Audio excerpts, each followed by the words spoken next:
পারবেন। যদি ভিডিওটা শুরু থেকে শেষ পর্যন্ত দেখুন তাহলে আপনার লাভ আছে, যদি ভিডিওটা কেটে কেটে চলে যান তাহলে আপনার কোনো লাভ নেই। তা বরাবর একটা কথা বলবো, যারা ভিডিওটা দেখতেছেন তো অবশ্যই লাইক কমেন্ট শেয়ার করবেন, আর যারা নতুন তারা অবশ্যই সাবস্ক্রাইব করবেন। ভিডিওটা শুরু করি। আপনাকে টপিকটা ছিল কি, সব সময় বেশি কথা বলা ভালো নয়। নাম্বার 1, যে দরকার ছাড়া বেশি কথা বলা, দরকার ছাড়া কথা না বলা, দরকার ছাড়া কথা না বলা। যেমন বেশি কথা বললে আপনার অনেক সময় অন্যদের শুনতে একটা বিরক্ত লাগে যায়, ঠিক আছে, তারা আপনাকে বিরক্ত মনে করে ফেলবে। তাই ভালো, তাই মনে তাই বলতেছি, ভালো হওয়া মানে কিন্তু সবসময় বেশি কথা বলা কিন্তু ভালো নয়। অন্যদের অনুভব, চিন্তা এবং অভিজ্ঞতা বুঝে ফেলে সে মূল্য দিয়ে সেখানে সেটুকু কথা বলার চেষ্টা করবেন। 2 নাম্বার বলছে সব কথা বলা উচিত নয়, সব কথা বলা কিন্তু উচিত না। ঠিক আছে, কি উদাহরণ দিচ্ছি, যেমন সবকিছু সব জায়গায় বলা যায় না, কিছু কথা মানুষের আঘাতে আসে যায়, ঠিক আছে। সময়, পরিবেশ, পরিস্থিতি বুঝে আপনাকে কথা বলতে হবে। যে আপনাকে সব সময় সব জায়গায় সব কথা বলা যায় না, এতে যদি কিছু মনে মধ্যে আঘাত পেয়ে যায়, কিন্তু বিষয়টা তার দুর্বলতার কথা বলেন বা তার একটা খুদ নিয়ে কথা বলেন, তার মনে কিন্তু একটা দুর্বল চলে আসলো, বা আপনার মধ্যে বা তার আপনার কথা সে একটা আঘাত পেয়ে গেল। তাই আপনাকে সময়, পরিবেশ, পরিস্থিতি বুঝে সেই জায়গায় সেই কথাটা বলতে হবে।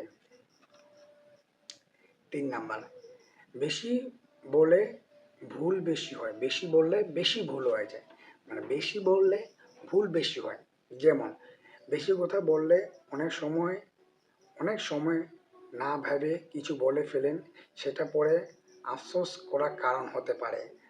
নীরবতা অনেক সময় জ্ঞানের চিহ্ন হয়ে দাঁড়ায়। এখন আপনাকে উদাহরণ দিচ্ছি, যেমন একটা মনে করেন আপনি বেশি কথা বলে ফেলতেছেন, বেশি কিছু বলে ফেলতেছেন, এতে কিন্তু পরে আপনার এই কথা বলা ওই জায়গায় ঠিক না, আপনি আফসোস করে ফেললেন। এখন যদি মনে করেন আপনাকে কেউ একটা প্রশ্ন করলো, সে একটা বড় প্রশ্ন করলো, সেখানে তার উত্তর দিয়ে তার পাশে আপনি তাকে একটা উদাহরণ দিয়ে আসলেন বা তাকে একটা কোশ্চিন করে আসলেন, সে এখন আপনার সে ওইটা নিয়ে ভাবতে পড়ে যাবে, বুঝতে পেরেছেন।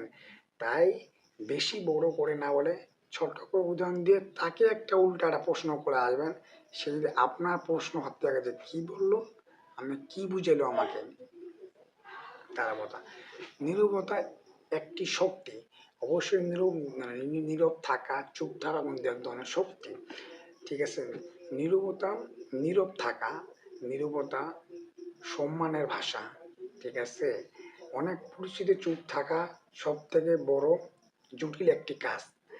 যারা কম কথা বলে তাদের কথা মানুষ বেশি গুরুত্ব দেয়, যে বললাম না, আপনি অবশ্যই কম কথা বলার চেষ্টা করবেন, তাহলে কিন্তু মানুষ আপনাকে বেশি গুরুত্ব দেওয়ার চেষ্টা করবে।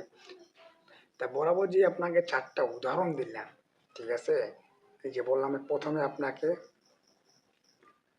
দরকার ছাড়া বেশি কথা না বলা, সব কথা বলা উচিত নয়, ঠিক আছে, বেশি বললে বেশি ভুল হয়ে যায়, নীরবতা একটি শক্তি। যে 4টা উদাহরণ দিলাম, আপনি কি বুঝলেন?